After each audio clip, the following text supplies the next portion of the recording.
Estrogel and Sandrina gel are both a form of estrogen used as part of the hormone replacement therapy.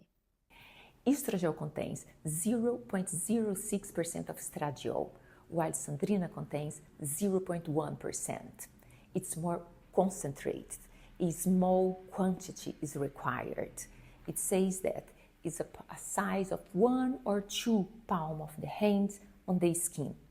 However, it is thicker and can be quite sticky. Estrogel comes in a pump dispenser, which can be quite helpful measuring the right dose to achieve ideal response according to individual response.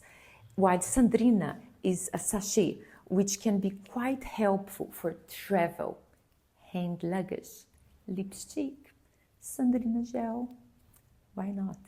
Both Estrogel and Sandrina gel are effective ways to deliver estrogen transdermally via the skin.